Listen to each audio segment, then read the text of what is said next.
Hola, ¿qué tal? Es un gusto saludarles y qué bueno que nos acompañó pues a las 9 a orar, también en lo que tiene que ver con la predicación 9:30 y además en este tiempo de las 11:30 que nos acompañó a orar, estamos orando y ayunando. Si usted puede hacerlo, adelante. Continúo con lo que estábamos hablando, cómo es que la Biblia precisamente ha podido sobrevivir durante este tiempo, ¿no? La palabra, la Biblia, siempre va a sobrevivir. Y leímos hace un instante Mateo 24, de los versículos, el versículo 35. El cielo y la tierra pasarán, pero mis palabras jamás pasarán. Oremos. Padre, oramos porque finalmente tu palabra sigue vigente en este siglo XXI. Encontramos esperanza, la redención, el llevar nuestra vida como tú quieres, un Dios amoroso, misericordioso. Y te pedimos, Padre, en el nombre de Jesús, que tú seas con cada uno de los que hoy estamos escuchando este tiempo de predicación. En el nombre de Jesucristo, en ese nombre lo hacemos. Amén. Estaba yo comentando del edicto de Diocleciano, donde habla de lo que tiene que ver con esta persecución. Lo estuve comentando también en la semana, estuvimos diciendo de toda la experiencia que vive el cristiano en tiempos antiguos. Por eso no tendríamos que espantarnos hoy en día de esto que vivimos, porque por pro del Evangelio, por hablar de Cristo y por ser seguidores de Cristo, esto es lo que se ha vivido. Habla un historiador de Eusebio, de Cesarea en Palestina, que él escribió, dice esto: con nuestros propios ojos hemos visto las casas de oración, desde la cumbre de los cimientos enteramente arrasadas, y las divinas y sagradas escrituras entregadas a fuego en medio de las plazas públicas. Después de este edicto de este emperador, el gobernador de Sirta ordena a los cristianos que entregaran todos los escritos de la ley y sus copias de las escrituras.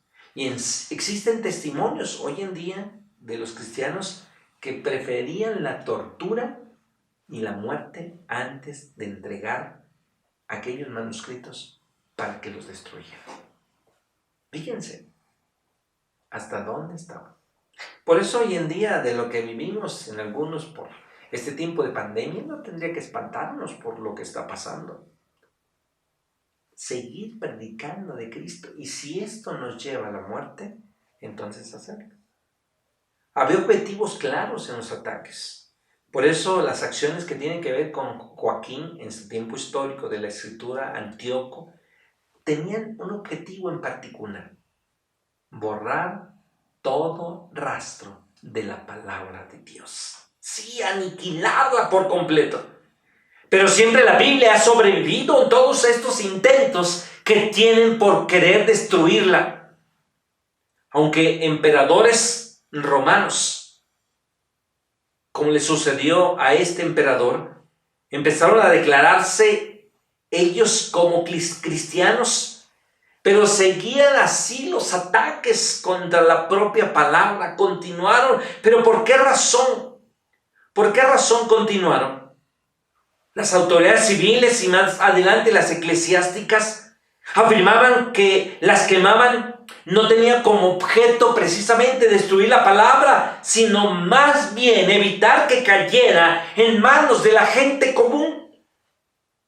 Que entonces mejor las quemamos para que no caigan en manos y como si esto no fuera accesible para todos. Parte de la reforma fue precisamente que la gente tuviera acceso a la palabra, incluso a su propio idioma, que fuera precisamente interpretada en su propio idioma.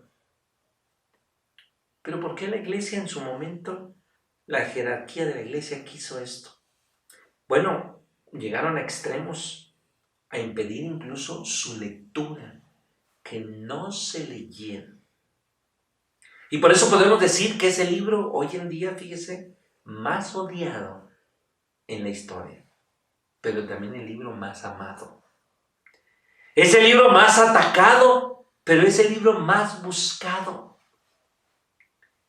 Es el libro más ignorado, pero es el libro más leído.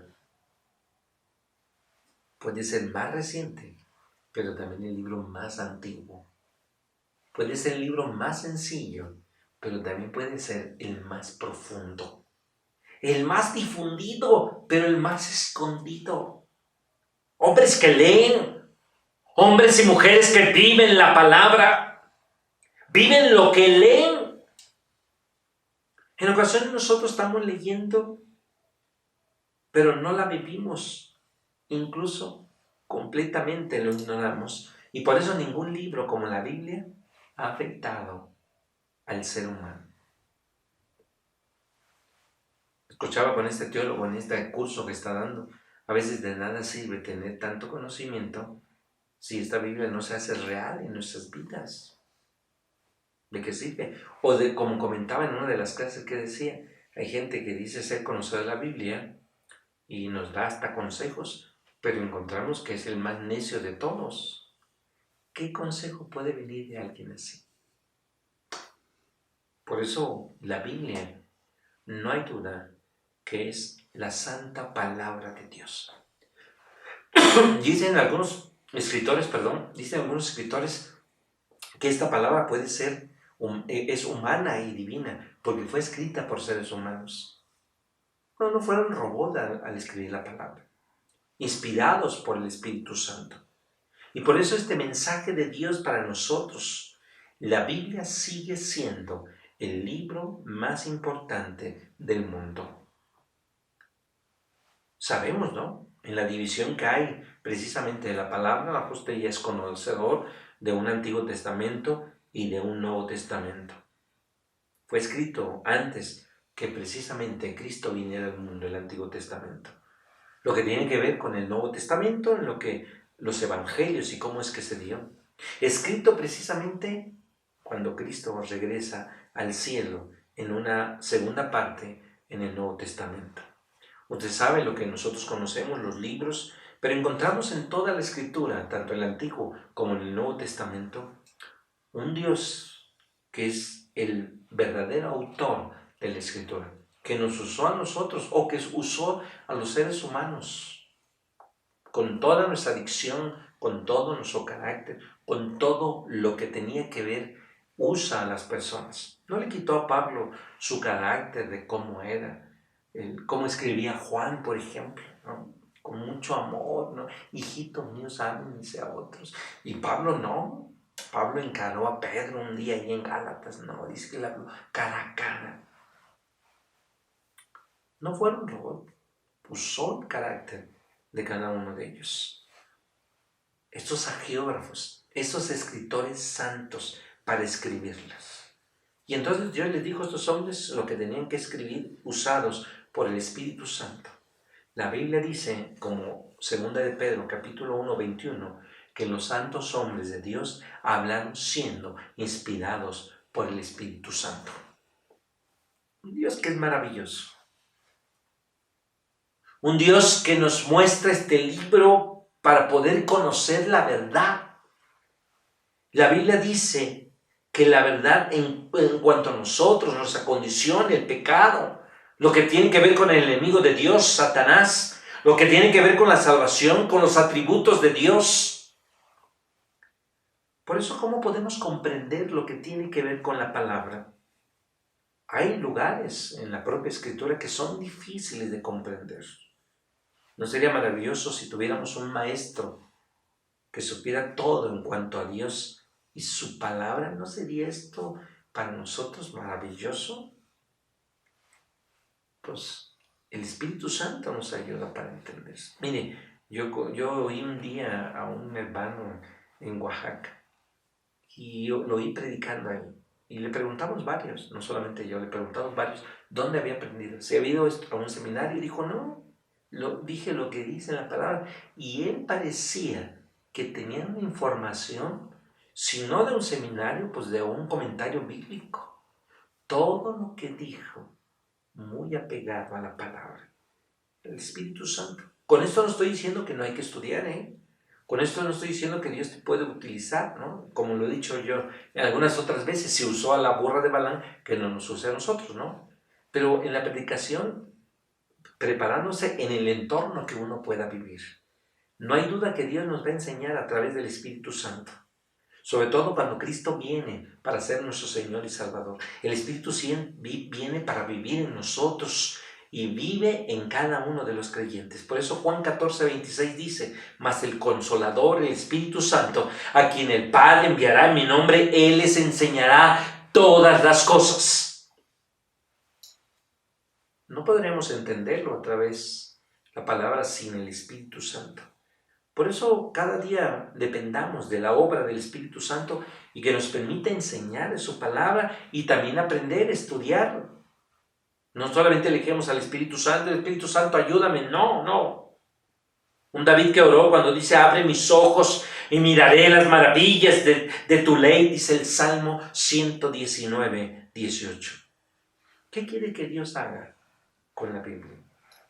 Una de las cosas es que pues yo tengo que leerla, que estudiarla, que ponerla en práctica, de creer todo lo que dice, de incluso de poder memorizar algunos versículos que van a ayudarnos en nuestras vidas, no como algo mágico, sino porque Dios nos va a dar certeza de que esto va a ocurrir y sobre todo obedecerla. Tenemos que obedecer la palabra. El que podamos leerla hoy todos los días, hoy un aprendizaje que tendría que ser es que leamos la palabra, porque la manera en que Dios nos habla, esta manera a través de la palabra, de lo que Dios quiere que nosotros sepamos, lo que Dios quiere que nosotros hagamos. Por eso la Biblia tiene que ser importante para nuestra vida espiritual. Es como comer el alimento hoy en día, lo que nuestro cuerpo, nuestro ser, esta vida física necesita. No podemos vivir la vida cristiana sin la palabra de Dios. Un Señor Jesús que dijo en Lucas capítulo 4, versículo 4, no solo de pan vivirá el hombre, sino de toda palabra que sale de la boca de Dios. Hay que creer lo que la Biblia dice. La Biblia dice: sin fe es imposible agradar a Dios. Y la fe es creer lo que Dios dice. La fe es creer lo que en la Biblia nos dice, sin dudarlo. Como dice el Salmo 119:89, para siempre, oh Jehová, permanece tu palabra en los cielos. Un excelente predicador, Moody, dijo: él ora mucho pidiéndole a Dios que le diera una fe muy grande, pero no parecía que tenía más fe. Luego, un día leyó un versículo de la palabra: así la fe viene por el oír y el oír por la palabra de Dios. Y entonces este predicador entendió la verdad. Hay que obedecer la palabra. La palabra tiene que ser algo del cual nosotros vamos a obedecerla. Por eso no todo el que me dice Señor, Señor, entrará en el reino de los cielos, sino aquel que hace la voluntad de mi Padre que está en los cielos, dice Mateo 7:21. Cuando la palabra dice que su palabra debemos hacer algo, entonces hay que hacerlo. Dios bendice a los que obedecen su palabra. El Señor Jesús dijo: bienaventurados los que oyen la palabra de Dios y la guardan y la obedecen. Lucas 11:28. Piensa en esto. ¿Tu vida refleja la realidad en lo que hoy estamos experimentando? ¿Cómo cambiará tu vida si tú te enfocas más en las únicas cosas que nunca dejarán de existir? Hay que pedirle a Dios que nos dé fuerzas para no oponernos a la palabra, para enfrentarla con gracia, gentileza y con sabiduría. Oremos. Padre, oramos en el nombre de Jesús. Gracias por tener la palabra. Gracias por leer la palabra. Gracias por meditarla, por estudiarla. No hay duda que tenemos que hacer esto en nuestras vidas.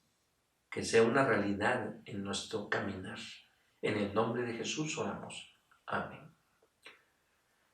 Me da gusto saludarle. Le espero, como siempre, en la semana.